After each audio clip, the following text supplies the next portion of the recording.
Good afternoon, members. We have received apologies from Leslie Cree. Any others? Alex.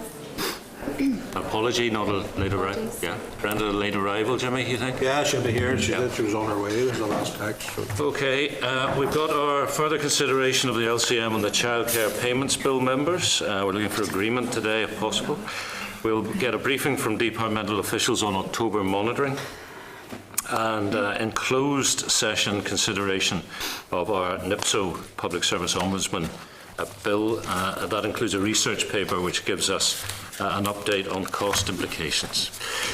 Members, on page 5 there's an invitation from business in the community to the Responsible Business Conference which they're holding in the Ramada Hotel, Shaw's Bridge, 16th of October. At page 6 is a copy of the committee's current invitations in full. Members, we met informally with representatives of the Belfast Islamic Centre this morning. That was Deputy Chair, myself and officials. They were in to press their need for a new Islamic centre. They interestingly say they are not seeking funding from the executive, but rather they're looking for OFMDFM to make clear to Islamic states, to the Arab world, that OFMDFM is supportive of the Muslim community in Northern Ireland, with the expectation that the money will flow in from that quarter. And they also said they would like the support of the SIB, the Strategic Investment Board, not least in identifying plots of land that might be suitable for a new Islamic centre, and they're pretty sure that their chosen venue would be in South Belfast because of the makeup of the profile of the population of Muslims around the Royal Victoria Hospital and the university. I suppose the question is, would you like to take an oral briefing on Belfast Islamic Centre? No issue with that, Chair, but I mean, if a letter can be passed on to the office in the first place, I mean, I think indications were that the ministers visited, and the indications are that, I mean, they're not looking for funding. I mean, I suspect that they couldn't get funding anyway on the basis no other church or anything else could get funding, but suppose we could write to or through your office could write to the First and Deputy First Minister in relation to what they've said. No issue with the briefing, like. Bronwyn? Okay. Chris? Great, yeah. I think that's a good idea from Jimmy, that we write and sort of reflect what I've just briefed, which is the sort of kernel of the issue. Because the First Minister and Deputy First Minister have visited the current Islamic Centre, and the Islamic Centre representatives have had a meeting with the junior ministers. So all four will be aware of the issues. Okay, thank you. Next is the draft minutes of the meeting of the 17th of September from page 8 in your pack. So we can tend to agree? Thank you. Matters arising then, page 15, correspondence from the Department of Education, responding to our query about its plans to roll out the buddy scheme. The Deputy Chair and I met with representatives from CRIS, Community Relations in Schools, last Thursday, discussing the buddy scheme in the Ordown Shankill area, an important initiative. And I think it's possibly worth reporting to the committee that they feel that their buddy scheme was lifted by the Department of Education, who haven't credited them with designing the scheme, and the Department of Education are now rolling it out. Now, obviously, if it is a good scheme, there's no issue with rolling it out, but they were a little, I think, would it be fair to say, Chris, they were a little put out that they didn't get the credit for what in other areas might be called plagiarism. I only report their comments. But I think the important thing overall is that I think it is more for the Committee for Education. So could I suggest we forward correspondence to that committee for their consideration? Great. Okay. Page 18, you'll find the EU Matters newsletter, which has been produced by Shona McGeehan, our EU Affairs Manager. She's intending to issue this monthly, highlighting items of European business which may be of interest to Assembly committees. I don't know if you've had a chance to look, members, but I think it looks well and reads well. Yeah. And perhaps, Mark, we could pass on our thanks and congratulations. Okay. First instance. Can I refer you to page 23 of your packs? You'll find an updated list of the submissions received to date with regard to our inquiry into building a united community. The committee has agreed to copy any issues or submissions relating to shared/stroke integrated education to the Committee for Education for their consideration. Are you content to forward the submission from NICE to the Committee for Education? Great. Thank you. Okay, page 25 is the list of outstanding correspondence. Very little to refer you to, members, but perhaps the summary sheet at page 28, which details correspondence received since the last meeting. 2 items from the department in response to our queries about its statutory obligations with regard to the Child Poverty Commission and about the scoping exercises with regard to the historical institutional abuse inquiry. I'll pause for comment. I don't intend to take this any further unless any members have an issue. If not, we will return to consideration of our report on the childcare payments bill, last considered on the 17th of September. We agreed at that stage we'd make a final decision today. So, Clerk's brief, page 38 of your packs. The draft report on the LCM and accompanying papers begins at page 40. Your table pack includes correspondence from the Federation of Small Businesses, that's at page 3. The CBI have a letter in at page 5, and there's further correspondence from Employers for Childcare from page 7. I'm also grateful to Margaret Rosamond Lawton and David McGowan, who are in the public gallery at the moment, making themselves available should we have any further questions.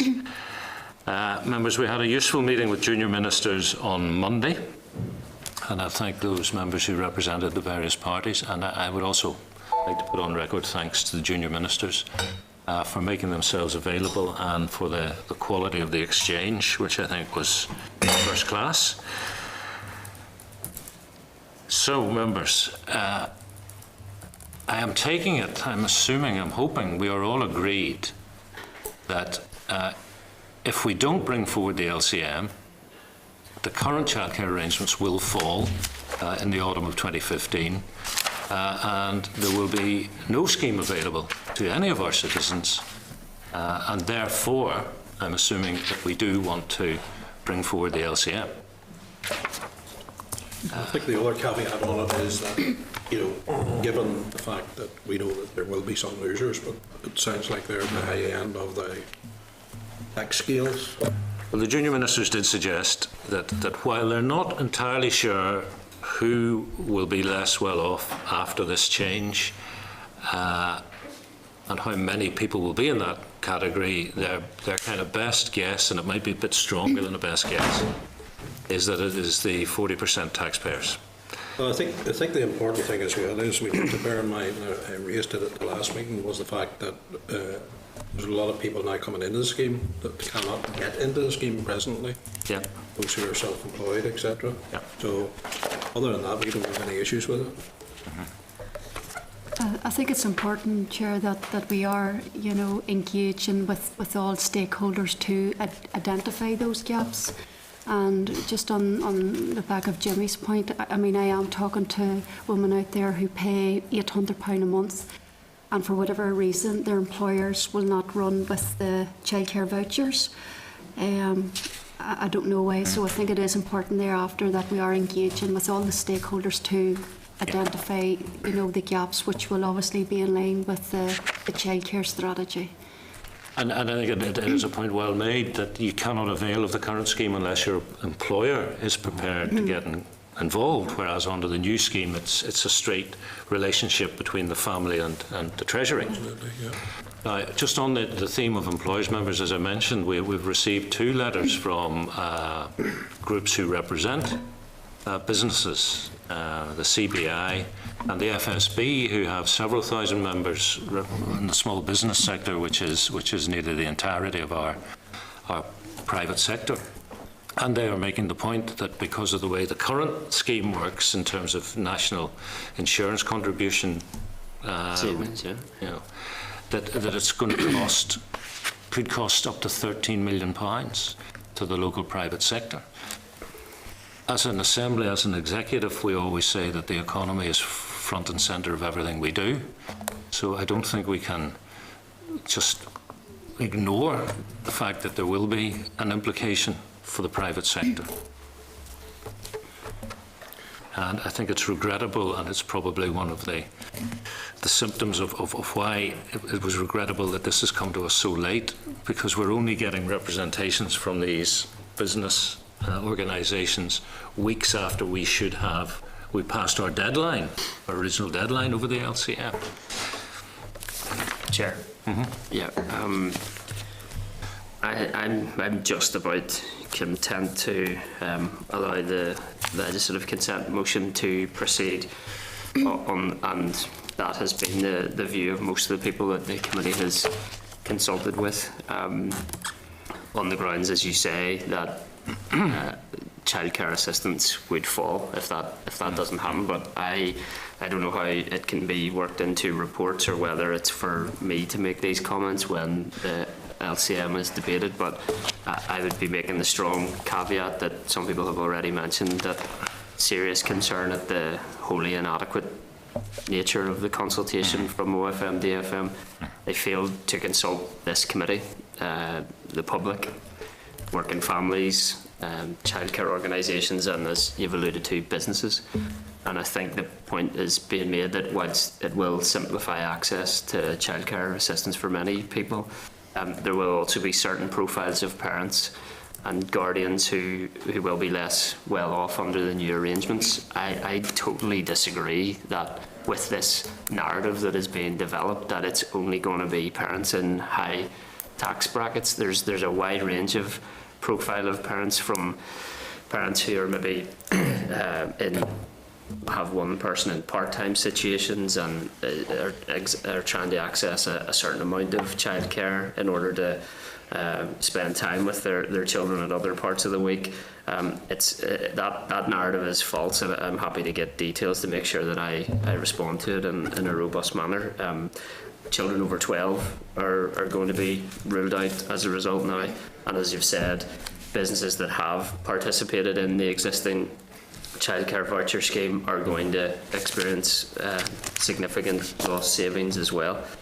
So I would, if there's a way to record that in relation to the passing of the legislative consent motion, I would be keen for that to happen.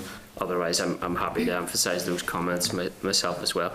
Perhaps the most important caveat is that OFMDFM have given clear commitments to work with childcare organisations and other key stakeholders to make sure that the Northern Ireland childcare strategy adequately responds to those profiles that will be less well off as a result of changes, and we need to keep a close watch and brief to ensure that happens. Well, I think to take the cost of the business community first, Chris, I am assuming that that can be quantified absolutely to the penny. Yep. I would suggest that this committee simply needs to be aware of that and ask the department to be aware of it. I'm not sure we can make any proposals as to how to mitigate that. The second thing is, if we take a family who are going to be disadvantaged by the new scheme, what I'm not clear about is who, if anybody, is going to tell them, who is going to say, do you know what, if you had been able to access the old scheme, you would be X pounds a week better off. Is there going to be some sort of unit set up in one of our government departments to monitor this? I can't see it. Chair, what I would say to that is, I suppose we will know, and other people know, but perhaps most importantly, the level of assistance that they will be receiving may not be as significant as some of the headlines around the scheme are suggesting that they're going to be, and the point being, therefore, not so much that we need to advise them that they're less well off, but we need to make sure that they get the level of assistance that they need and deserve to ensure that they have access to affordable, high quality childcare in the format that they need it to allow them to care for their family, but at the same time enter work in a way that is suitable for them. Well, as you know, Chris, at the meeting with the junior ministers, the point was basically being made that this is only one part of a bigger picture in terms of childcare, and if we get the LCM across the line, there seemed to be a willingness from the department to say, as we fill in the big picture for childcare, we will try and scope and find out the profile of the people who are likely to lose out through this transition, and where appropriate, the bigger strategy will try and take account of that. And when I say where appropriate, I don't think there would be a huge amount of sympathy coming out of the junior ministers if the losers, to use that phrase, are the 40% taxpayers. No.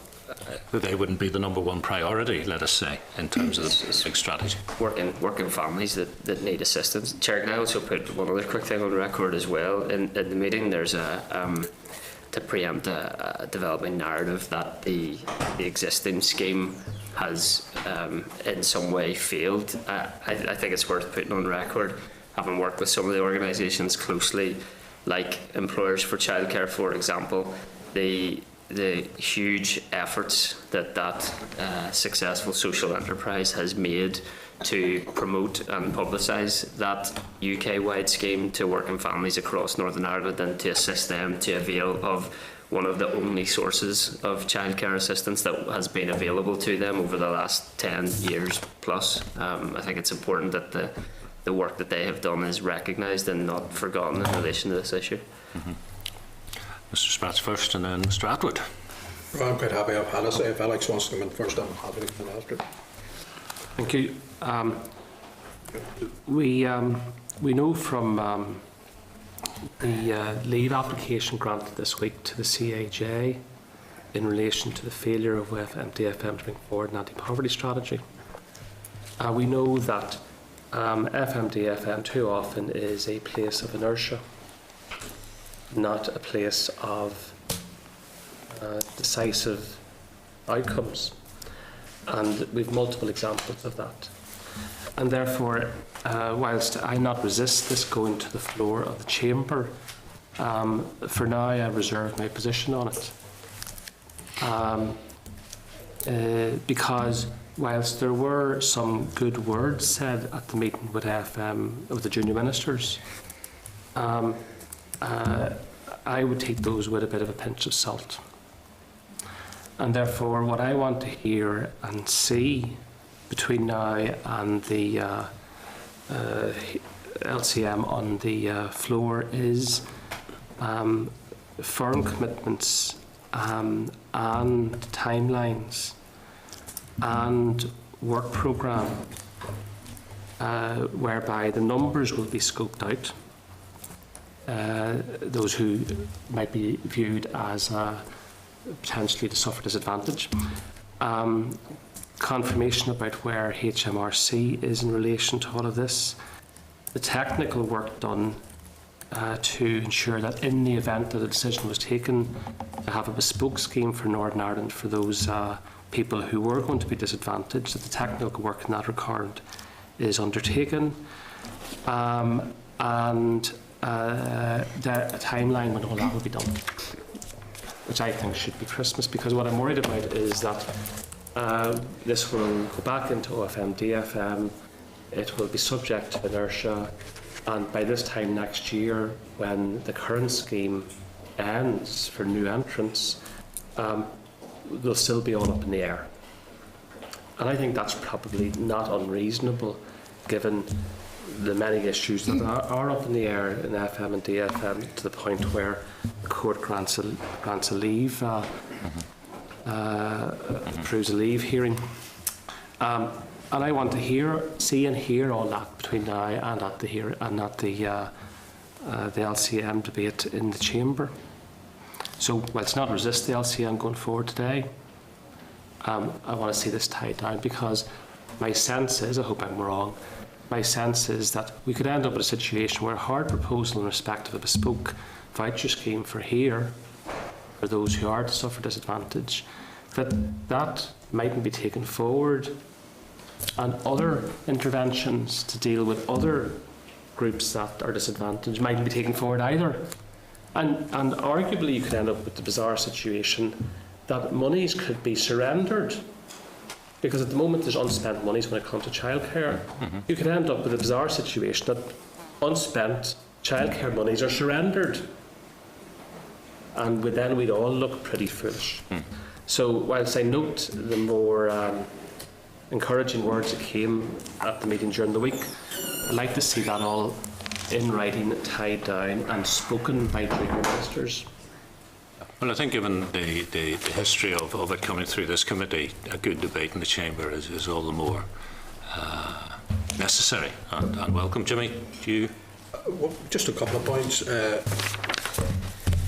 And your original about the CBI and the FSB only coming late to the table. I mean, I can't believe that those organisations, given that they're national organisations, only became aware of this in the last couple of weeks. I suspect, given the tax advisors that those organisations have and business has, that there would have been some conversations taking place at national level. I suspect somebody else went to them and asked them to throw their tuppence worth in, if you like.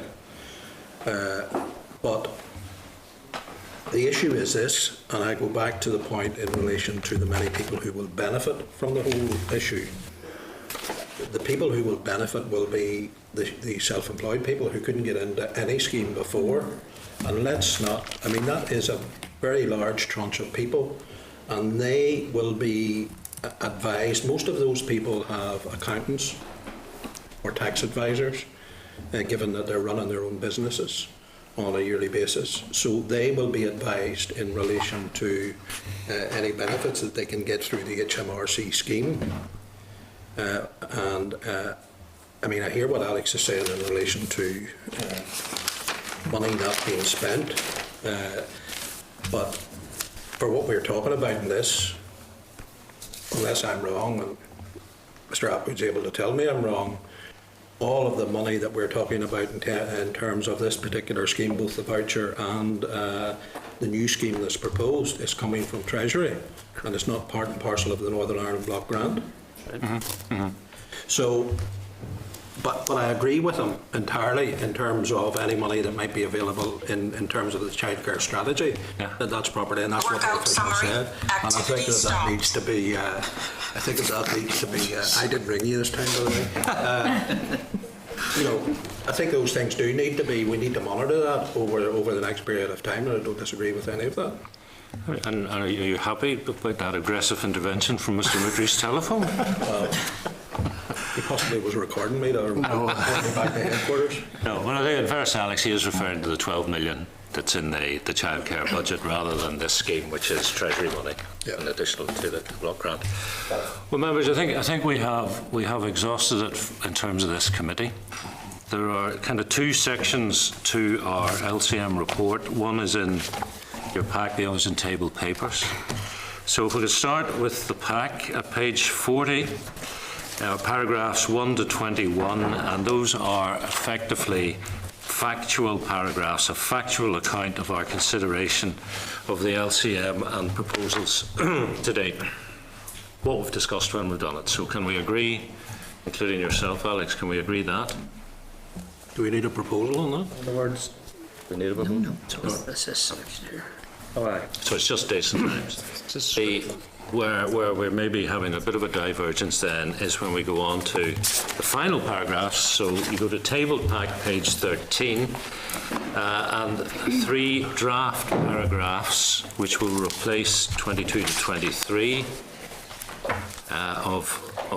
from the main pack. So page 13. Yeah. So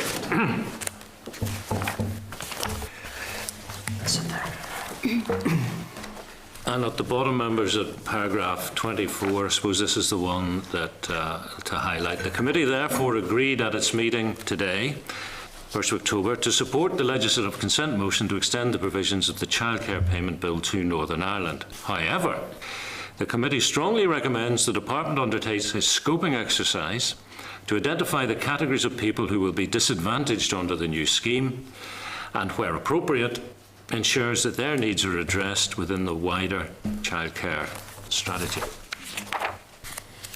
Yep. Is that a new paragraph, Chair, or is it? Yes, that's drafted on foot of the meeting with junior ministers and officials. Happy with that, yeah. The consequence of that is that if there was no further development in the childcare strategy between now and this time next year, we would lose the opportunity to do something bespoke in respect of this particular matter. And I do think that's putting too many eggs in that particular basket. And I think we should toughen it up. I'm saying that to demonstrate what interventions there will be to provide reassurance that that this issue about childcare vouchers for disadvantaged people will be decisively addressed and when it will be decisively addressed, either within or beyond the childcare strategy. That's, I think, the position of strength, as opposed to just saying, well, we'll wait to see what the childcare strategy produces, if it produces anything, and if it produces anything in good time, because the experience is it doesn't produce anything good, it doesn't produce as much as it should in good time. Besides Bright Start, we haven't got a childcare strategy. Well, so to be clear, are you suggesting that we go back to Treasury to see if they would be? No? Because there are only really two pots of money here. There's Treasury, who have said this is what we want to do, and the executive, and particularly the 12 million in the childcare strategy. And it seems to me that this form of words says if we see a group of people being disadvantaged by the change and we think it is appropriate to help them, that we will do that within the broad strategy.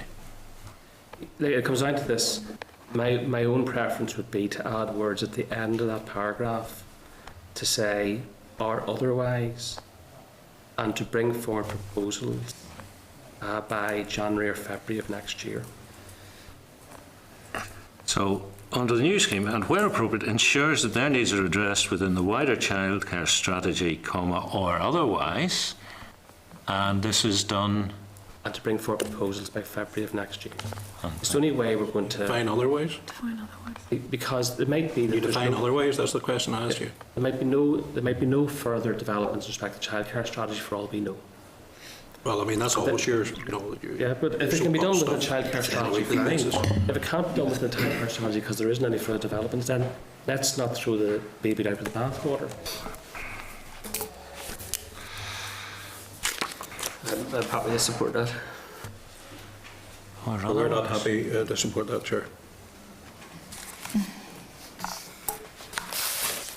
So I propose an amendment to add to the end of the paragraph, or otherwise, and to bring forward proposals by February of next year. Right. Do we have a seconder for I that? second that, yeah. Okay. So we'll take a vote. Okay. Can we have an indication from members supporting that amendment? Mr. Atwood and Mr. Little. And against? Mr. McGann and Robinson and Mr. Moutry and Mr. Spratt and Mrs. Hale. Chair, sorry. In a sense, that what paragraph 24 is saying, undertake a scoping exercise to identify the categories of people who be disadvantaged, that's work that should have already been done.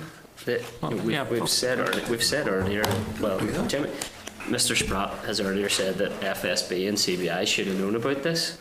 The department knew about it and have wholly failed to communicate with key people affected by it, or done work to identify, and this is the lead government department for childcare, or done work to identify key gap areas where the new scheme isn't going to provide for. So, I mean, but we've been over that ground, Chris. We've made the point. Okay, well then we'll keep making it then. Okay. Can I comment on paragraph 22, Chair? Yep. I'm not content with language in paragraph 22. Members heard that the current voucher scheme is complicated and take-up is low. The take-up was low in the current voucher scheme because OFMDFM did absolutely nothing to promote the voucher scheme to parents and families across Northern Ireland, while other social enterprises with nowhere near the same level of resources as the lead government department did much more to promote it and did get people on the scheme and did get families assistance. So I'm not content with that without any balance in that narrative to recognise that there was work done to try and ensure families did access it. Right, so let me be clear, Chris, because I think there may be two issues here. Factually, are you saying that you are or are not content with that phrase, take up is low? As a matter of fact. It's only 11,000.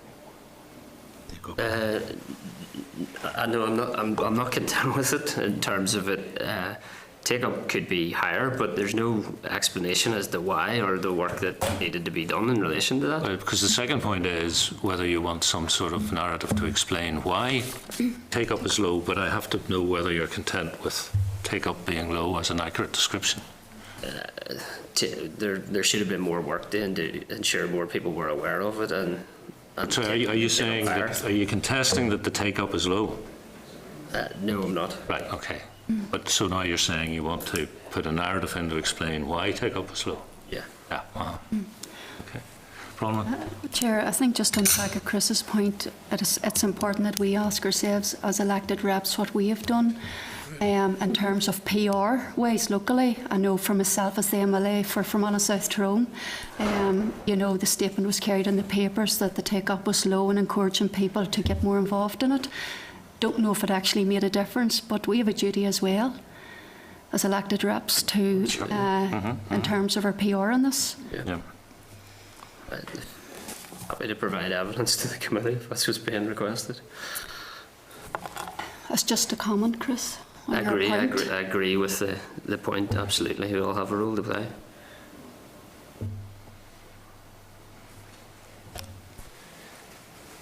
Chair, I get the impression that we're going to try and change every single, every single line and every clause that's in the paper. Surely the place to make points will be on the floor of the Assembly, and then the rest of us can decide whether we accept those points or not. Well, yeah, but you don't want to be a hostage to fortune and argue something and be challenged on the floor. Why didn't you object in committee? Just to address Jimmy's point, are there other parts of 23 to 24 that anybody wishes to see changed, or is this the last bit? Chair, in 22 it also says that one of the groups that is better off in the current scheme are those in the higher tax bracket. I do not feel that that's factual, accurate description of reality. Well, I heard Junior Minister Bell and Junior Minister McCann say that. Yeah, I don't always agree with Junior Minister McCann and Bell. But Chris, paragraph 22 begins, a delegation from the committee met with Junior Minister Bell and Junior Minister McCann on Monday the 29th of September. Members heard from them. Right. So this is a report of what they told us. It's not a report of what is necessarily factually accurate. This is what they told us. Okay. The sentence is it was highlighted that all entrants to the new scheme will be on an equal footing. I disagreed with that language in the meeting. I still disagree with it. There are policy intentions behind the new scheme that we have a consensus that will benefit many people, but there are other people that are not going to get the level of assistance that they most likely need. Well, then it goes on to say, whereas one of the groups that is better off in the current scheme are those in the higher tax bracket. If you want to, cloak that sentence in Junior Minister Bell and Junior Minister McCann said, then that changes what you're saying. But well, we do make the point twice. I mean, in the very top line, we met Junior Minister Bell, Junior Minister McCann. Members heard clearly from them. Then later on, the junior ministers also advised figures regarding the numbers of parents with children, blah blah blah. So if you're proposing we put in a third reference, do you want it was highlighted by the ministers that all entrants to the new scheme will be on an equal footing? Yeah, I mean, that changed it to make it clear that they were saying it. I can disagree with their view when the time comes. Right in the middle of that, paragraph 22, it currently says it was highlighted at all entrants. Could we change that to it was highlighted by the junior ministers at all entrants? Yeah, that's factual. Chair, the only problem is this is our committee report, so whilst we're saying that they said it's our report, that's the information that we are choosing to put into the public domain, and there's a heck of a lot of different information that I as a committee member would want to put into the public domain if that, other than that. Well, am I wrong here? I mean, I think this is a factual account of what happened in that meeting, and that's what this report is supposed to do. And then when we get it on the floor of the chamber, you let rip with, I tell you what, they told me. Okay. And Hansard fell. Okay, on those grounds then. Brennan. Thank you, Chair. I think, Chris, just for the clarification, is that under the old scheme, wasn't it? You could claim up to 40% tax if you were claiming 40% tax, or it hit the higher earners were also benefiting from that. Where the equal footing is that where it's going to go down to 20%, so everybody will get the same sort of childcare, not just those who are on the higher tax bracket. That's what it meant under the current scheme. If you're in a higher tax bracket, you're better off under the scheme. Yeah, you get the tax relief in your bracket. Mm-hmm. Okay. Where the new scheme, it's everybody's at 20%, so it's equal footing that way. Okay, well, maybe there's a way to clarify the language just to make it clear in that it's in terms of the tax relief that you experience, rather than because there's two parts to it. There's the salary sacrifice maximum amount you can receive, and then there's the tax relief that you can receive. Mm-hmm. Everyone received the same salary sacrifice maximum amount, but then obviously the tax relief differed commensurate with the bracket that you were on. Okay. Yep. Hey, members, can I propose, so this particular sentence in the middle of 22, we've now got, it was highlighted by the junior ministers that all entrants to the new scheme will be on an equal footing. Whereas, with regard to tax relief. Well, is that not what it says then, as you continue on there, whereas one of the groups that is better off in the current scheme are those in the higher tax bracket? Better off. That's self-explanatory. Better off with regard to tax relief. Yeah. For the sake of it, Jimmy? Yeah. I'm not going to down the ditch over that, but half a dozen not very pedantic. I mean, I think it's sound bites somebody's looking for. No. Oh, it's true. So I think it's true, I'll say it. With regard... Equal footing with regard to tax relief, yes. Okay. That's the accuracy. Yeah. Okay. So, with those... who are the pygmies and who are the lemmings, I'm tempted to say, when you talk about sound bites. No, come on. Okay, so members, with... Can't me to tell you, Alex. With those... actually, if you're prepared... You might be embarrassed.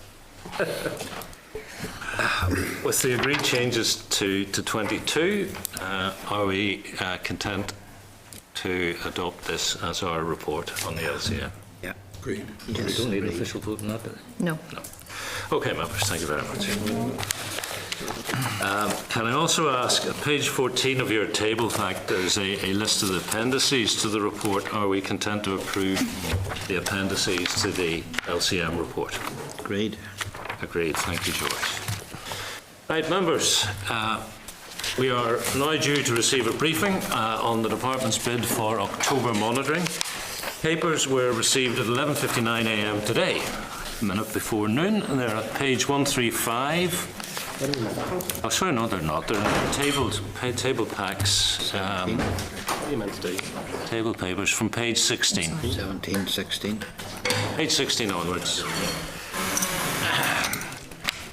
But at page 135 of your packs is the letter from the department, which we considered last week. That outlined the outcome of the June monitoring bids and indicated a further 1.6 million reduction in resource budgets in October monitoring. It also indicated a bid of 1.3 would be made in October for the Victims and Survivors Service to restore the baseline to 11.3 million, which was the opening budget for the previous financial year 13-14. So, to October monitoring with Mark Brown. Stephen Boyd and Sinead McCarthy. Mark, can I invite you to take up 5 minutes to make some opening comments, please? Thank you very much, Chair. And can I apologise for the late arrival of the paper. Pleased to be here to talk about the October monitoring and to give an update on the Department's financial position. I'll touch on the Department's annual report on accounts because that was also on the agenda as I go through. Pick up on, or just touch lightly also on June monitoring and then move into October monitoring. But it will be a relatively short presentation, Chair. I think for context, it's valuable to walk the journey. The annual report noted progress in 13-14 financial year against Programme for Government 2011 to 15 and against the Department's key priorities. In addition, the report details the financial performance of the Department against estimates and budget. And the 2013-14 annual report notes a total underspend in provisional outturn against budget of 0.4% on resource, which is the same as last year and is within the fairly tight departmental target of 0.5%. The CNAG qualified his audit opinion on the accounts on grounds of regularity due to a legacy issue, which relates to the Ebrington Parade Ground project from 2010-11. In 12-13, the expenditure on that wasn't considered material enough to qualify the accounts, but given the pattern of expenditure, there's expenditure of 4.3 million this year, and this has again led to a qualification re-emerging. This is something that occurred in the past that has been dealt with, but will have to work its way through the accounts. And it's expected that the expenditure next year will be at a level of about 880k. So we would hope that this wouldn't result in a qualification next year, and that would be that matter finished with. In relation to June monitoring, through the June monitoring exercise, the Executive agreed that we would receive 8.1 million out of a 13.6 million bids that we submitted, but it also approved that there should be a 2.1% reduction in resource budgets, which for OFMDFM amounts to about 1.4 million. And that should take place immediately in June monitoring, with a further review of baselines to take place in the October monitoring round. And the Executive paper indicated that it was expected that a further reduction in the region of 2.3%, which would be 1.6 million for OFMDFM, would be required at October monitoring. The Executive paper also recognised the need for all departments to ensure sound management of the Executive's overall budgetary position and to take immediate action to ensure that they live within their budget allocations following the application of all the reductions that were proposed in this year. So the OFMDFM board approved a series of actions which were subsequently approved by ministers to deal with those residual pressures following June monitoring. And this included application of a 4.4% reduction to the budget of the department and its arm's length bodies. In the department, this involved vacancies across the department continuing to remain unfilled, a reduction in research spend, a reduction in programme delivery, and a slower or lower level of delivery of central initiatives by OFMDFM and departments. The budget cuts of 4.4 have also been applied to arm's length bodies, with the exception of Mace Lawn Cash. In the case of Mace Lawn Cash, we looked at the budgets there and took a reduction of 500k, which is approximately 27% of the opening budget, in light of the reduced activity that's currently taking place within the corporation. So ALB accounting officers have been advised to take the necessary actions to ensure that they live within the revised budget envelope. And the discussions we've had with arm's length bodies through our sponsor branches indicate that the majority expect to be able to remain within those revised budgets, albeit with a degree of pain. One or two, particularly of the smaller ones, will have some difficulty because they're comprised mainly of staffing. So the department exited June monitoring having taken a series of actions designed to ensure that it lived within the revised budget. Following June monitoring, a number of further pressures emerged. These amounted to about 376k on exchange losses arising from EU claims, and that could go up or down in the future depending just on what way the exchange rate moves, and 374k on non-cash depreciation. So, as we set out in the paper to the committee, what we propose to submit to the Executive as part of October monitoring is a bid of 1.341 million for the Victims and Survivors Service, 1.3 million to cover the costs that arise from the Hillsborough sites, and that was a bid we put forward in June which wasn't met. 376k for the exchange loss on EU claims, and a further bid of 1.735 million to meet additional pressures emerging in the Victims and Survivors Service. In respect of capital, the Department proposes to submit as easements in October monitoring reduced requirements at Maisland Cash and Crumlin Road Jail, 1.187 at MLK and 0.76 million at Crumlin Road Jail. The easement of 1.187 from Maisland Cash has been declared due to a reduction in capital projects as a consequence of the restriction on the development activities on the site. And the capital there is spread over a number of projects that were under the control of the Development Corporation. In respect of Crumlin Road Jail, the easement's been declared because some of the projects that were being looked at there would have had an impact on traffic flow on the road, and it requires a traffic management survey just to assess the impact of that before those projects can go forward. So those are the bids we propose to put forward in October monitoring. With the executive facing such significant funding pressures, it's unlikely that all of our bids will be met. Although the current indications, insofar as we have them, are that the VSS inescapable bid we would hope will be met. There was a commitment made by the executive to look at that bid and meet it if at all possible. We're also optimistic that the depreciation bid will be met. In relation to central funds, the budgets for delivering social change are managed centrally by DFP and don't form part of our department's baseline budget. But what we do is we advise DFP on the drawdown that should be allocated to the various departments. In total, there was 118 million over the period made available for delivering social change for the Social Investment Fund, Childcare Fund and the 6 signature projects. A number of the departments delivering social change programmes, including SIF and Bright Start, are beginning implementation this year. And on top of this, funding is required for the other departments' DSC programmes.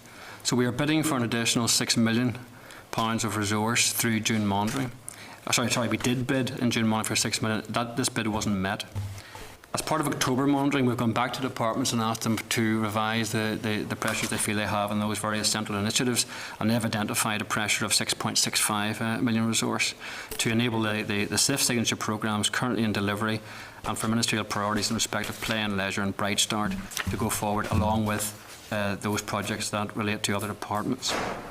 If this bid isn't met, departments will have to meet these pressures out of their own baselines, or else they will have to scale back either the extent or the pace of delivery of those central programmes in order to ensure that they remain within budget. Finally, in respect of capital, OFMDFM drew down 2.15 million capital in June monitoring for a range of SIF projects, but as a result of some of the project delays, the department will hand back 1.238 of that drawdown. So that, Chair, is a bit of a run through both the accounts, June monitoring to set the context for October monitoring, and the bids that we've made in October monitoring. So we'll be happy to take questions and elucidate on any of those points. Okay, all right, thank you for the briefing. Let's start with the two capitals, Maisland Cash, Crumlin Road. I'm looking at the Crumlin Road and your description here. The internal perimeter wall at the rear of D-Wing needs to be realigned. It was proposed that this and associated works to create access to the car park on the upper level at the back of D-Wing would be undertaken during this financial year. But then parking and traffic management issues have arisen. Surely that was obvious from the beginning. Well, I think it's as discussions have gone on with in conjunction with the hospital there, because some of the ground that is available around Crumlin Road Jail, particularly at the back, is used by the Mater Hospital for parking. And part of the discussion that's been going on there is to see what is the best way to identify additional parking both for Crumlin Road Jail and to deal with the problems that might emerge in Crumlin Road Jail, in the Mater Hospital. And in looking at those in the round, it was felt that it was important to get some sense of what the impact would be on the traffic there, to make sure it was managed appropriately, given that there's a need to ensure access into and out of the hospital. So that survey is being taken forward. But my point is, surely those are issues that shouldn't have just arisen when you went on site. Surely that should have been obvious from the get-go. Well, I think Chair, it's still the early stages of this, but the fact is that as the planning has progressed, the potential extent of those problems has increased. It was felt the survey that was necessary. Okay, well, between it and the maze, about 2 million being surrendered. Any idea where it goes? Where it's likely to end up? Well, the 2 million capital that we surrender will go back to the AFP. Yeah, but have you any idea how it might be used? No, that would be a matter for the AFP to decide in light of the bids that they get from other departments. Okay. So, members, I'm at page 21 of table packs here, starting with delivering social change. The existing budget, 1.5 million. The bid in October monitoring, 5.6 million. How come, Mark, you're bidding for 3.5 times the original budget in a monitoring round? Sorry, I'm just trying to locate the bid. This is the 6.65 of delivering social change. Yeah. I think there's Existing budget 1.5 million, the bid 5.6 million. Yeah, well, the 1.5 million is what is left from the overall budget. That isn't the total opening budget. That is what is remaining. That hasn't yet been drawn down. So what we're saying is that what is required when we look at what departments have put in as their pressures, it exceeds that 1.5, and therefore we need to bid for the extra. And there has been an issue around a lot of these delivering social change programs. Part of the issue here was that funding was provided very early in the programme for government period. Now the problem was that the actual projects and the actual programmes to spend that money wasn't in place. So it's taken time to actually develop the programmes, to get the projects up and running, and there's then a mismatch between when the money was available and when the projects actually kick in. So is that a good way to do government? Well, I think there's always an issue about the extent to which, when a programme for government is being pulled together, well in advance you can be sure of what's going to go into it, and therefore could you have started all of the planning well before the programme for government was actually agreed, because there can be changes, and it's a programme that's subject to consultation. So it would be good, and we do work at trying to get a better match between programmes when they're actually going to kick in and the actual funding. But the reality is there needs to be some money set aside up front for these programmes in order to give departments certainty that they're going to go ahead. But the actual detailed profiling of them is much more problematic. But you see what I mean? As politicians, we make these big, all-singing announcements that we're going to do really great things for our people, like address literacy and numeracy with one-on-one tuition from teachers, and we're calling it delivering social change. And then suddenly you're saying, we've got $1.5 million, but we need over 7. Well, no, there's additional funding that has been available within delivering social change. What we're saying is what is left to cover the remainder of the year is 1.5 million, but the pressures that departments have identified for the rest of the year amount to more than that. That's why we're bidding for the difference. Yeah. In June monitoring round, 12.5 million was actually allocated to the actual delivering social change projects and the childcare project. We had at the start of the year there was a budget of 14 million.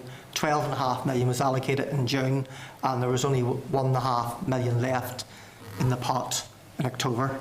Yes. And then we put a subsequent bid in, and we bid for 6 million in June because we knew there was a pressure in June and it wasn't met at that stage. Yes, so the pressure is building, and your paper, page 22, tabled members, your paper makes very clear, if you don't succeed in October monitoring, lead departments may be unable to meet contractual commitments.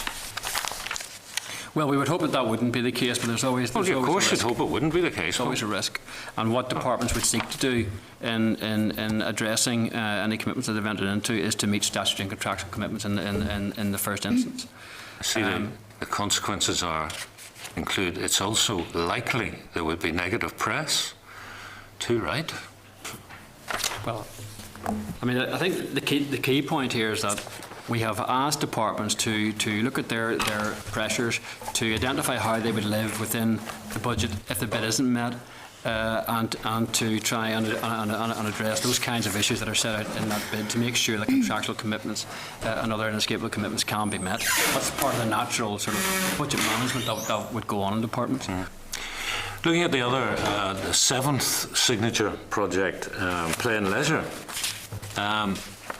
Existing budget 92,500. Bidding for £250,000, and yet the design of the programme is still ongoing. That's a quote, quote unquote, design of the programme is still ongoing. How can you bid for so much money when you still don't have a design? Well, this is one of the more recent signature programmes, which ministers are keen to bring into play this year and to start to roll out this year. So that funding would be for some of the initial work that would need to be done, and some of the initial actions. Like? Well, they want to put out the initial project with the Department of Health on for health visitors. So I think they have a programme ready to go, and they're looking for some money for that project while they develop the overall programme. Okay. But again, it's just an example of a programme that will build over time, and this is the early stages of the programme. And again, it does require the bid to be met in order to be moved on. Okay, we started with 6 signature projects. Play came in to make 7. 3 more were added recently to be funded in conjunction with Atlantic Philanthropies, dementia, early intervention for young families, education. Have you a bid in for the executive's commitment to those signature projects? With no bid in this year, we believe that the executive commitments will be in future years. I thought Atlantic Philanthropies were wrapping up. Well, what has happened is there's an agreement to an extent of co-funding between themselves and ourselves, and they're putting their funding in at the start of the programme, and our funding is back-ended, which means that we don't need to build for it and put it into place until later on. But these are, you're right, these are among the last allocations that I understand the Atlantic Finance. So these, just to be clear in my own mind, Mark, these 3 projects to do with dementia, early intervention for young families and education will begin, funded exclusively by Atlantic Philanthropies, with an expectation that to get them over the line to completion, the executive will have to pick up the funding at some point. Yes. So it's not kind of a pound from them and a pound from us makes £2 to start. They're funding at 100% the initial stages of this, and if you can't find the budget, it will fall. I think the positive aspect of this was that the funding being put in by the executives being matched by Atlantic Philanthropies in order to get to increase the overall quantum. In discussing with Atlantic Philanthropies and related to the situation they're funded in, as you say, they're coming to an end, and related to the profile of expenditure we had, it was agreed that there would be a share of the funding over the whole period of the project, but the way it would be profiled would be initially it would come in from Atlantic Philanthropies, and the funding from the executive would be back-ended. Right, and it's matched funding, pound for pound. Well, there's the total value of the 3 programmes, 58.45 million. 25.5 will come from the Delivering Social Change. 24.65 will come from Atlantic Philanthropies, right, and 11.3 million will come from executive departments. So there's 3 sources funds for the new programme. Is that a commitment that is going to be hoisted upon the next mandate? What's the time period for these projects? I'm not sure the precise time. I think they run over 2 to 3 years. So it's 3 years. It's something that will run into the next mandate. But again, it's not uncommon for there to be ongoing programmes that will be identified now that will run in. So there always will be some that will have to be picked up. So, but it is as we stand, it is likely to be a financial commitment that will have to be picked up. Yep. In the next mandate. Otherwise, we fail to match funding. Failed our commitment because Atlantic Philanthropies will put the money in. It's already been spent. Okay. You had advised us that you were making a bid of 1.3 in respect of the Victims and Survivors Service, but there's actually 2 bids in. There's an additional high priority bid for 1.73 as well as the 1.3. Why 2 separate bids, and what do they cover, please, Mark? Okay. Well, we're looking to in the first instance to to put the Victim and Survivors programme and their baseline onto the same level as last year, which would be the 11.3 million. If we look at the opening allocation for VSS, 11.7 million. When you apply 4.4% reductions, that takes you down to broadly 11.3. The intention in the bid is then to bring that baseline up to that 11.3 million, because at the moment they've had an initial allocation of £10 million. Sorry, can I jump in there, do you mind? Why is it an initial allocation of 10 rather than the 11.3? Well, as part of our planning for our budget at the start of the year, we identified all the programmes that we had to take forward. It has been the case that in the last number of years we have received fairly significant funding in year, because a number of our programmes are not baseline funded, partly because they started after the programme for government was actually put in place. So we've been fairly heavily reliant on in-year funding. So part of our budgetary planning for the year is to live with a certain degree of pressure, and for that to be picked up through in-year bids. As part of that, we were bidding for victims in June with the intention of restoring them to the baseline that they had the previous year. Unfortunately, that bid wasn't successful in June, but as I mentioned earlier, the Executive has committed to look at it again in October, and if at all possible to find the necessary funding to ensure the baseline is restored to that level. And I think the First and Deputy have written to you about that budget, just to clarify that position. The additional 1.7 million is to meet some of the additional pressures that have been identified by VSS in terms of other victims that have come forward for a number of their schemes. And it should be recognised that last year, over and above the 11.7 million, sorry, 11.33 million, there was an in-year bid met for victims of 1.1 million. So their funding last year was enhanced in year. So this again is sort of reflecting that ongoing pressure.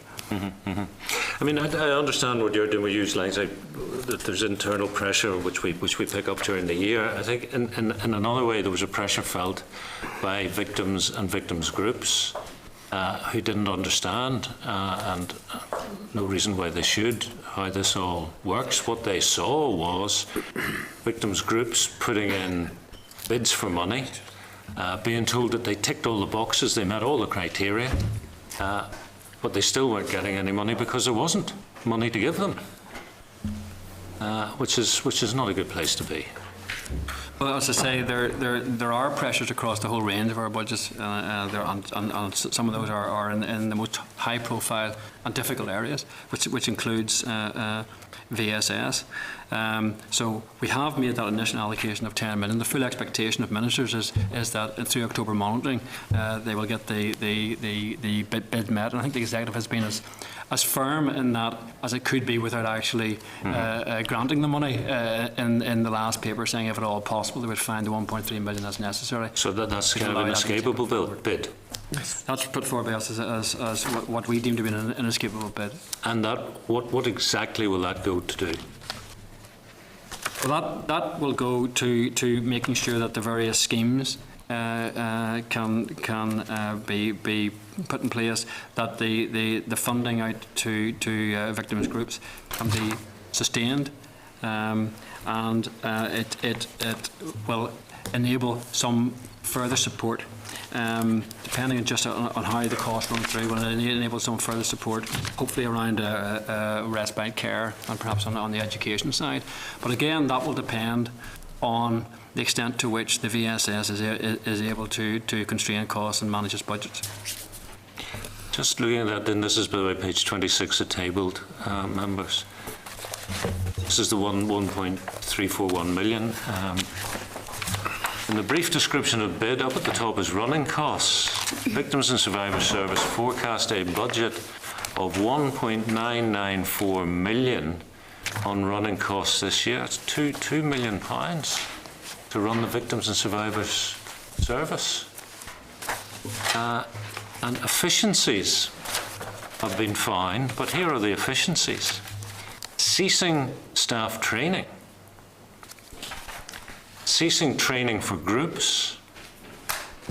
Withdrawing the free phone number.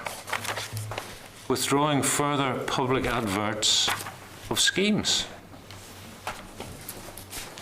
Given the well-publicised difficulties the victims and survivors have had with the VSS,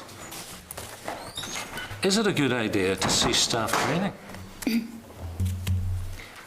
Given the difficulty groups report in accessing funding from the VSS, is it a good idea to cease training for these groups? Given the vulnerability of individual victims and survivors, is it a good idea to withdraw the free phone telephone number? And given, I think, certainly anecdotally, the fact that we have no confidence that victims and survivors are aware of what's on offer, is it a good idea to stop advertising schemes? Well, as I say, Chair, there are some difficult decisions that have had to be taken as a consequence of the financial pressures we're facing right across the department and right across all of our arm's length bodies and right across other departments as well. The sort of actions that the VSS have taken in relation to their priorities for funding within the budget that is there have been consulted with the Commission for Victims and Survivors and with the Victims Forum, because that was something the department asked the VSS to make sure that they did.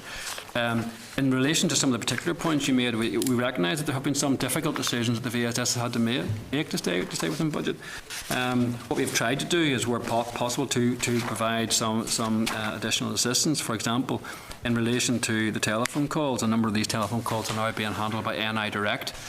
So that has taken some of the call handling away from the Victim and Survivor Service to try and ensure that there is ongoing access and awareness among victims and victims groups.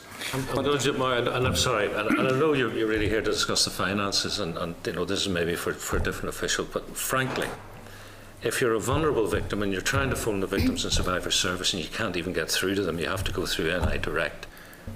No matter how well trained those people are, I think that is really bad. I think it's really bad that you can't pick up the phone and talk directly to the Victims and Survivors Service. And I stress the people who are fielding those calls in NI Direct may be extremely good at their job, but I do think having to go through a third party sends out a really, really, really bad signal. The service is supposed to be there for victims. Victims should be able to pick up the phone and speak to somebody who works for the VSS, period. I think the intention of, and the way NI Direct is used more generally, is to identify those aspects of a call which might be capable of being dealt with at a relatively general level, and to pass on then and to signpost on those calls that require more detail. So it's not a question of them not being able to get any access to support from the VSS. It's a question that there's like a triage system in the first instance where what information can be given is given. If that's sufficient, then that's okay. If not, then they would be signposted on. So this is a way of trying to manage the flow. The alternative could be that there's a major blockage in the system against what is available. So it's trying to make best use of resources. I get it if you're phoning in to report dog poo, but I don't get it with victims. I'm sorry. Deputy Chair. Thanks, Chair. I think you're effectively describing the impact that the reductions have had on the victims and survivors themselves. And an additional impact of that has also been that chronic pain and disability support is only open to the seriously injured. That's had to be determined by those on high rate DLA, high care, middle care component. So, as you've said earlier, Chair, victims and survivors have no access to any of this type of detailed information. The experience that they've had in past weeks and months on the ground has been NI Direct phone call services, unexpected reductions in the pain relief they've received, the cessation of particular schemes. So we know that there's key issues there. Mark, the reduction to victims and survivors services as a result of June monitoring was from 11.7 to 10 million for the year. Is that right? Well, can I pick up on 2 points, Chris? I think the first point is that the only content, the only information, effectively, is not from NI Direct. I mean, there's the victims forum, there are victims groups, and there's information being put out by VSS. Now, I accept there's an impact from the reduction in budgets, but I don't think I could let it go unchallenged that the only contact they were getting was through NI Direct. But I think officials are up next week from the unit concerned. They'll be able to go into a bit more detail on that. That's fair enough. That is a fair point to make. It's NI Direct when access to the Victims and Survivors Service is not available, and indeed the Victims and Survivors Service itself is obviously making these decisions under the extreme pressure of the budgetary reductions which flow from executive decisions. So yeah, it's important to make those points. Fair enough. And in relation to your question about the budget, the letter to the Victim Survivor Service indicated that there was an initial allocation to the VSS of £10 million, and they should work to that initial allocation. The clear expectation is that there will be further funding through October monitoring, but until that is actually agreed, that funding cannot be firmed up and actually allocated. Okay, and if that what is the expectations in terms of it being accepted? If it's not accepted, are there a way for the department to make adjustments in order to meet that level of demand that's there at the moment? Well, in the first instance, as I mentioned earlier, when June monitoring was being agreed, the executive did include in its paper that they would return to the victims and survivors bid of 1.3 million, and they would meet it if at all possible, and that was the phraseology that was used. If something happens in October monitoring and that bid is not met, or October monitoring is delayed, or something in that area happens, then it will be for ministers to look within their existing budgets and decide just how they might deploy any funding that might be available there, and it would be in that context that any further funding for VSS would be considered.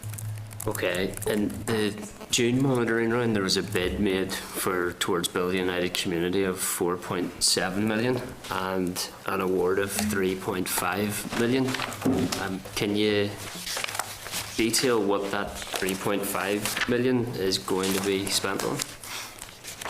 Well, the precise amounts have yet to be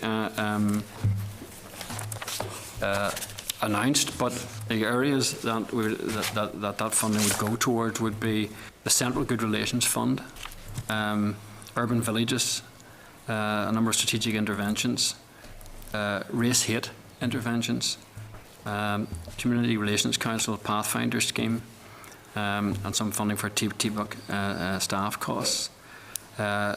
In addition to that, there's still some funding that ministers are considering in terms of where it should be allocated, so that isn't the full amount. So ministers have yet to come to firm decisions, and that will be announced in due course. Okay, is there a baseline budget towards Build United Community, or is OFMDFM just making monitoring round bids as it goes along? Well, the position on TBUC is that the actual initiatives and the projects are co-designed between OFMDFM and the relevant departments within the overall TBUC framework, and then those departments that are actually taking forward the projects bid in year to get the funding to take those forward. So that's the way it works. So we have so if there are projects within our with OFMDFM domain, we bid for those. If they're within another department, they bid for them, and they are either met or not met according to the outcome of the monitoring round. So is OFMDFM the delivery department for urban villages then? We're working with DSD on urban villages, and part of that funding from that bid would be for some of the support to develop up the concept of urban villages in more detail, so it can be delivered. But the SRO isn't DSD. The two areas allocated at the moment is Colin and Newton Ards Road. Yeah. Okay, Chair. It's a political point, I suppose, but we've protected health and education and not victims and survivors as a result of the executive decision-making process. So that's a reality. Thanks for your presentation. There was a 1.3 million bid for the Hillsborough site that was deemed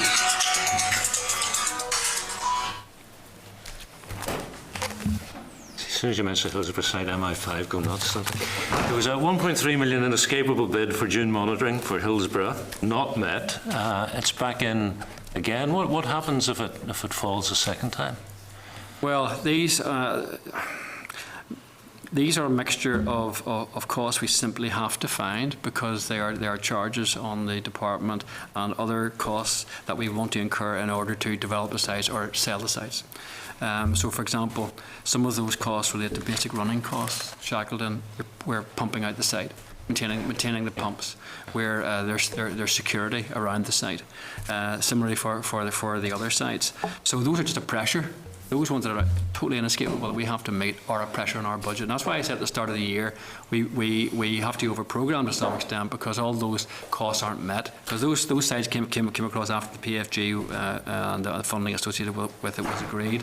Those costs are being met in year. But we have to program them in as costs. The costs we know we have to meet. They emerge as a pressure and then we bid for them in year. So if they aren't, that's a long way of answering your question, Chair, is that if they aren't met, it's a pressure on our budget. It means that we have to take money from elsewhere to meet the cost of maintaining the sites, and that we might not be able to move ahead with some of the remediation, the preparation we'd like to in order to prepare the sites for disposal. So if we don't spend the 1.3 million and we decide to sell the land, that could cost us multiple factors of 1.3 in terms of the agreed price, and secondly, presumably there are health and safety issues which are inescapable, and if are not met, risk management would dictate that the department could be at severe risk. Well, we wouldn't allow the health and safety issues to occur because we'd have to be on our legal obligation to make sure that we met our health and safety obligations, and that's why I say that these are an inescapable cost. So we meet those. But you said that other budgets in June and you didn't get the 1.3. That's right. It means that is part of the pressure on our budget, and So part you of the kept reason spending the money. we have to keep spending the money. So it's an ongoing cost to us, even though it's not covered in our baseline. But that's why we are resubmitting it in order to try and get those costs met. George, we've just been discussing Shackleton. Apologies. Too late, George. Sorry about that. Alex Edward. Has this paper gone to DFP?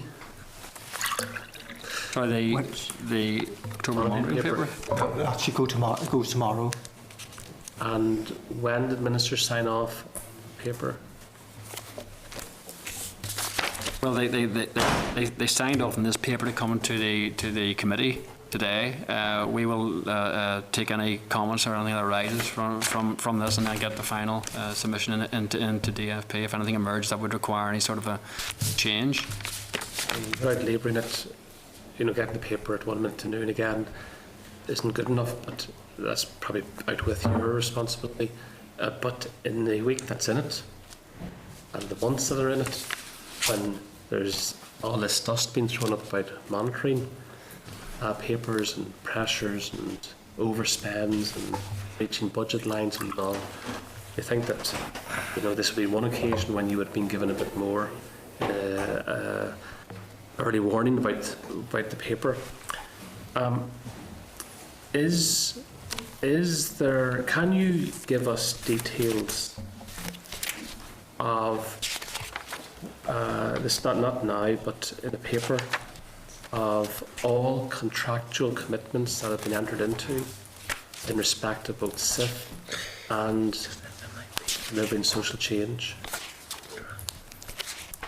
Are you able to, in the future, next week, provide a paper confirming all the contractual commitments that have been entered into? Well, I can certainly ask my colleagues to pull that together. I expect in many of the SIF projects, they're still at an early stage, and many of them won't yet have entered into a contractual obligation. There's one where work has actually started on the ground. Many of the rest are sort of approval of business case stage and letter of offer and firming up letter of offer stage. But what I want to know is the profile of contractual commitments, because the theme in this paper is that there are contractual commitments entered into, and therefore you have to pay money, and you're drawing down the money from DFP for that purpose. Isn't that right? Yes. Yeah. I'd like to know it. Is there contractual commitments greater than what is budget allocation? And if there is no contractual commitments in respect of various projects, can they be suspended? Well, in terms of the budget for this year to cover all the different sorts of change, to cover SIF is 14 million resource and 15 million capital. We don't have any firm figures for this year. We would hope that it would continue broadly at that level. You raise a good point, because it's a point that concerns me as accounting officer also, in terms of the extent to which, when we're entering into letters of offer, which are they basically are a form of contractual commitment, the extent to which in entering into those we have the right profile of expenditure the following year. Because really the initial allocations, goes back to the Chair's point from earlier on, the initial allocations when these were made some time ago, and they were split reasonably evenly across the years to make up the 40 million resource and 40 million capital. That was the total that was available for SIF. So they weren't informed by detailed profiles. We're now at a situation where projects have come forward, they've been assessed in the business case, some have moved quicker than others, and we're starting to get a better profile. And the work we're ongoing at the minute with my colleagues in the quality side who are taking this forward is to try and get from groups, when the letter of offer is going out, a clearer plan as to when exactly they're going to be able to implement the various elements of that, and when therefore the expenditure will actually fall. That's an ongoing process. The only information we have at the moment is through some of the business cases, the initial outline of the visit, which is now quite dated, and so the profiles are very soft. Well, I think it's a very frank admission that how many years after SIF was agreed? Three. That some of the profiles are, to use the words of Mark, very soft. I think it's quite a strange place to be, that this long into a programme, what we're hearing is that the profile is soft or very soft. It all goes to prove the point, does it not, that this was an ill-conceived approach from OFMDFM. But put that aside. Sorry, Chair, can I respond to that? I wouldn't accept that. I think what I'm saying is at this point in time, we are working to get clearer profiles, and because the only information we have is from the business cases, they're not as clear as we would like, and we're in the process of getting those from various groups. But the very nature of this programme, and I think it has to be recognised, the nature of this programme is that it was an innovative type programme. This was where individual groups on the ground through their area committees were coming up with the ideas that they felt that their communities needed in their area. That kind of a bottom-up approach of necessity takes a long time to develop, involves a lot of brokering among communities and among the political parties, and then has to be brought forward in a form where it's capable of being delivered. That is why it's been such a long lead into getting these to a point where you can say, this is ready to go. I mean, you can do it the other way, where government decides what's happening and then it goes on to communities, but that's not what this was intended. This was about communities determining what they needed in their own areas. Well, without again labouring the point, to use the word very soft in terms of the profile, I was only saying it back to you, and in any case your analysis is wrong. Partnership boards in neighbourhood renewal areas have, on a bottom-up approach, ground level up approach, have been developing plans for their communities. So this is not an innovative approach. This is actually an approach that DSD, neighbourhood renewal and partnership boards have been deploying in areas of need for a long time. What happened was that OFMDFM wanted part of that. And as you probably innocently said, it had to be brokered between political parties. Too right, it was brokered between two political parties. And therein lies the flaw. But going back to the monitoring, we need to know what is the contractual commitments and the letters of offer that are deemed to be contractual commitments, both in respect of delivering social change and SIF, so that we know what further pressures are going to arise as this gets rolled out over the next number of years. And we need to know, given the severe budgetary situation that exists, that is 2/3 a budgetary situation out with the welfare pressure. We need to know if anything can be pulled back in that regard. And I'd hope that FM and DFM are looking at that rather than just trundling on, putting money into projects where we don't even know if there's going to be any money to fund those projects. Well, could I just say we are looking at that, and that was the point I was making. What I said was, and I think it's important to get this absolutely clear, what I said, the information from the business cases, that the profile in that was soft because it is out of date. And what we are doing at the minute is getting revised profiles from the groups now that we're close to the letter of offer stage. So I'm not saying that all the profile information we have is soft. I said the information from the business cases is soft, and we're firming that up. Just one other question on all of that. It is this.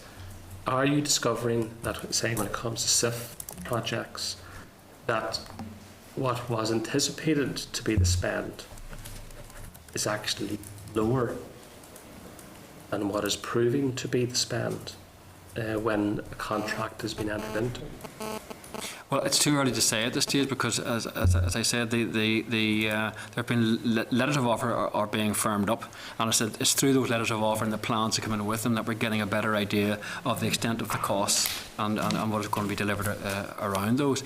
In some cases, groups have had to, when the plan has been firmed up, have had to revise their plans, and that's only to be expected. In other cases, some of the costs have increased. For example, capital costs have changed over the last year and a half. So costs have changed up and down, and what groups feel they're capable of delivering has changed. So the answer to that, I'm sorry, until we have the profiles in, I can't answer that. And then the final question is in respect of the AP spend. What you essentially told us was that close to £40 million has to come from government, of which nearly 26 comes from OFMDFM, and nearly 25 comes from 25 comes from AP, and the rest comes from government, one way or the other. Is that right? So what we're facing is, in terms of the AP projects, another inescapable pressure. Another inescapable pressure of what? 35 million, is it? That's another inescapable pressure coming down the tracks, isn't it? There's 2.5 million come from different social change funds, 11.3 from other departments. With 33 million of commitments that departments are entering into in order to lever £58 million. In order to lever £24 million from yes, AP? Total of 50, yeah. That's a more accurate way of putting it. So that's another pressure on top of all the other pressures, on top of whatever else is going to come in terms of the £25 billion of further cuts that London is going to deploy after 2016. Is that the case? Well, these are all commitments that the executives enter into, yes. Thanks very much. Mr. Spratt. Thanks, Chair. I'm not trying to shoot the messenger here, Mark, but can I go back to the VSS money, and where you say 302k is for fill staff vacancies, deliver training to groups and staff, and meet ministerial commitment and phone calls. I mean, one of the most appalling things that this committee found during the initial investigations into the VSS, and from hearing from various victims as well, was the very simple thing that telephone calls, email, all the rest of it weren't even being returned, and that was appalling. So are we now saying that we're back into an appalling situation where I mean, I can't understand, and maybe you could clarify this for me, and I know that the officials are coming up next week to the committee, and there'll be an opportunity to ask questions of them. But in terms of filled staff vacancies, if there is a complement of staff in a particular department, surely the budget is there for that, or for those elements of staff, units of staff, which would be there. So if you need to fill vacancies which have occurred for one reason or another, is the money not already there in relation to that, in terms of getting those positions filled and filled quickly? Given that, well, we have heard that some other areas folks have been getting moved on, or for instance, if you take the situation at the Mavani, whenever the jobs went to Swansea, the redeployment of staff there, Coleraine. or Coleraine, the redeployment of staff there, was there not an opportunity to get those vacancies filled quickly, given that there should have been a budget there for that? It just worries me that that budget has been mismanaged in some other way by the VSS. Well, no, I wouldn't characterise it as in that way. What I would say is that the VSS has indeed got a budget which would have inferred a certain number of posts.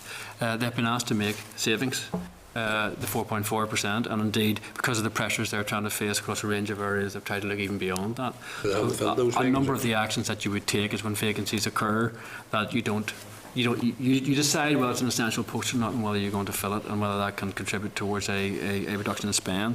You can also look at temporary posts and see whether you want to continue with those or let those go. But in doing all of that, it's for the Chief Executive as the accounting officer to ensure that the capability of the organisation is maintained, and that's a judgment that they have to make against making necessary reductions but maintaining the capability of the organisation, and that's the sort of judgments that they're having to take, and those are difficult judgments. Well, of course, there's only an acting Chief Executive at the minute, isn't it? It's an interim Chief Executive, that's right, yeah. Well, I mean, in terms of, I don't know what assurance you can give on this, but I certainly would be seeking some assurance. If any director answering these calls, the Chair has already raised the issue with you. In terms of response then from the VSS, how quickly has that taken place? For instance, somebody has telephoned at 10 o'clock this morning. When is that victim likely to get a response? I'm sorry, I'm just not in a position to answer a question of that sort of detail.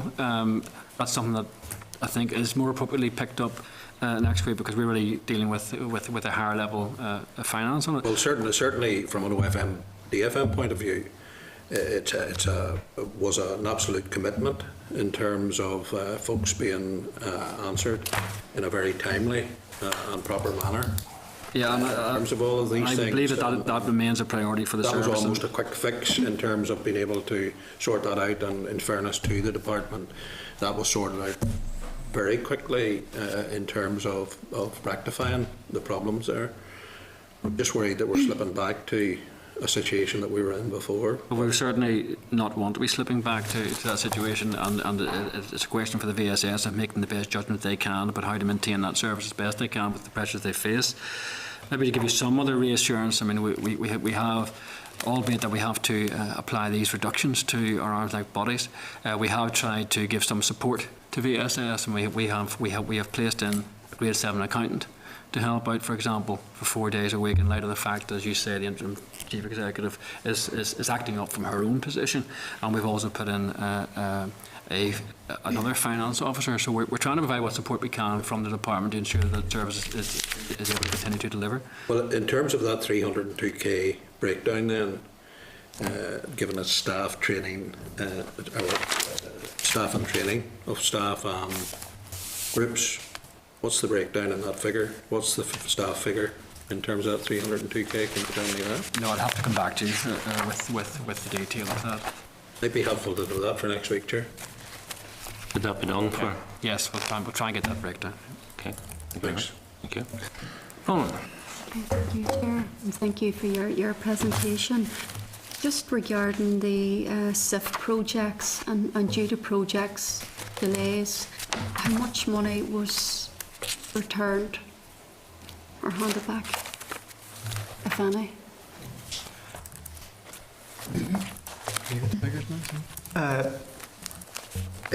Well, we said in the projects where I think it was on the capital side, we were giving back, I think it was 1.2 million.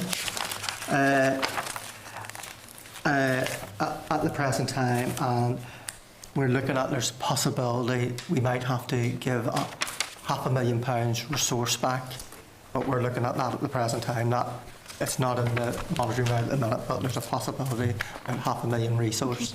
Can you clarify what cluster area? See, no, the money wouldn't be. Look, at this stage, the budget would have been only set at like a global level. It wasn't, and then depending what projects rolled out first, It wouldn't be really specifically for a cluster area, one cluster area. Yeah, but regarding, right, okay, a project delay, right, okay, so where did that happen? What cluster area did that? I'm sorry, I wouldn't have that detail. Would you come back to us on that? Yeah, I mean, I think the question you're asking is in terms of the overall 80 million commitment and the split across those areas, is that commitment going to be maintained? And will that spend be there, or is the fact that some of this spend hasn't been achieved at this point in time, is that going to remain about in those areas? Now, we would hope that we'd be able to maintain that commitment, and what we'd be seeking to do is to divert any underspend to other areas within delivering social change and ensure the money is used appropriately.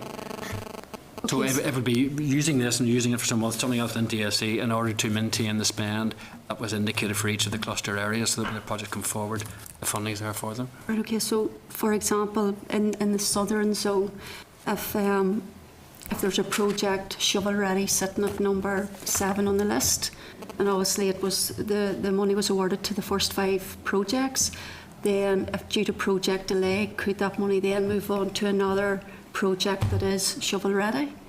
Well,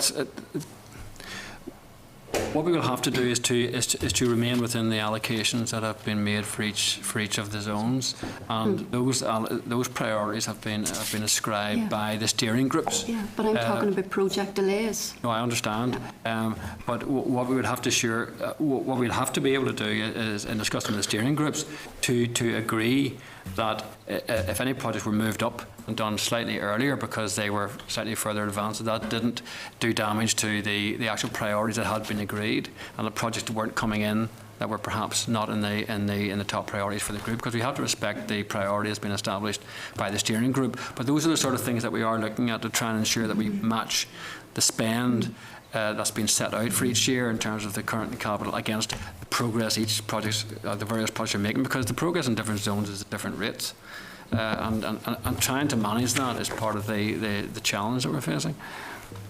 Okay. And finally, George. Thank you, Chair, and apologies. As you said, it was on the Shackleton site. I wanted to ask a couple of questions. The first question would be, pumping station. Have you an estimate of cost? How much it costs to maintain the pumping station in the Shackleton site? I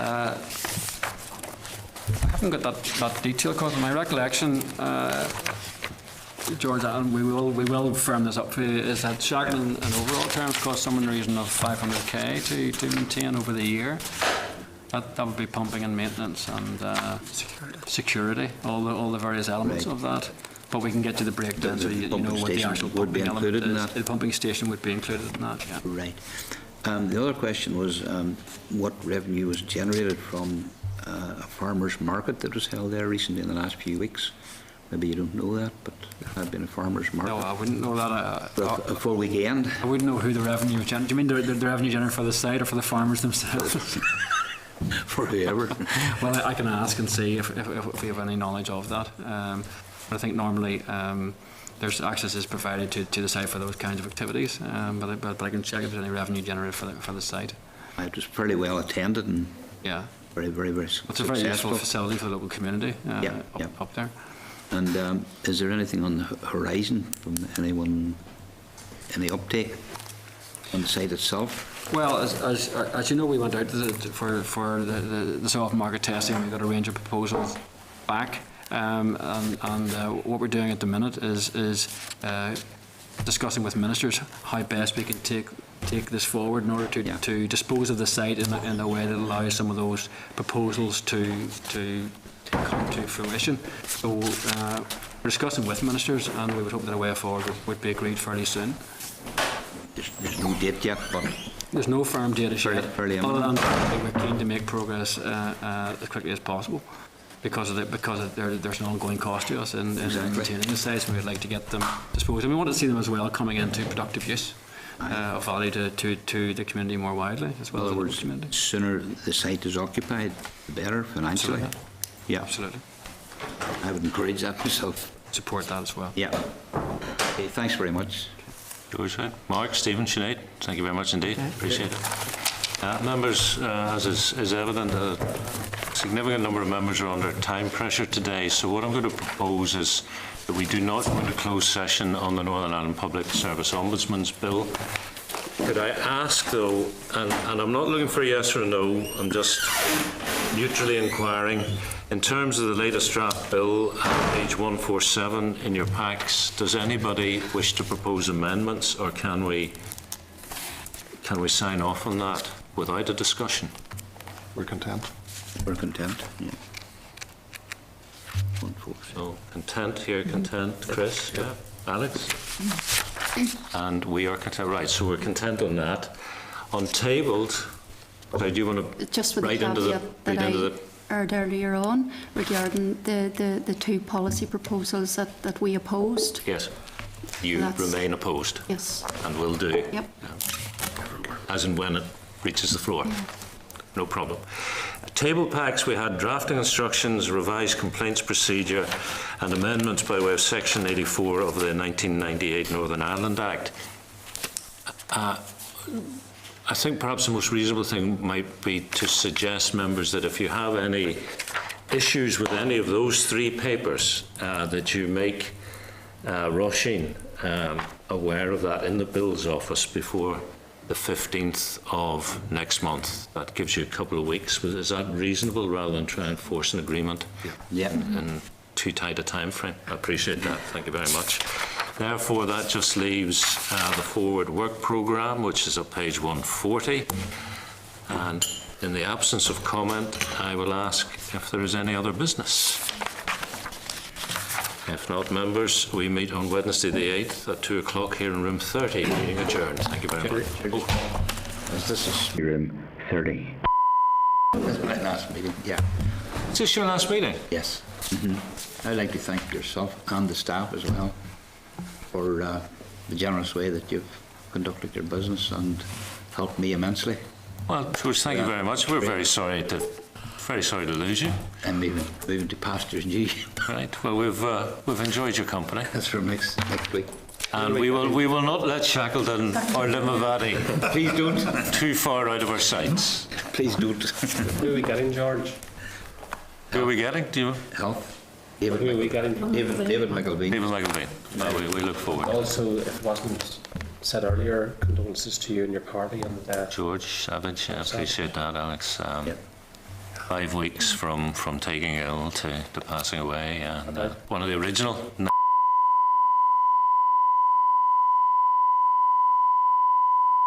This is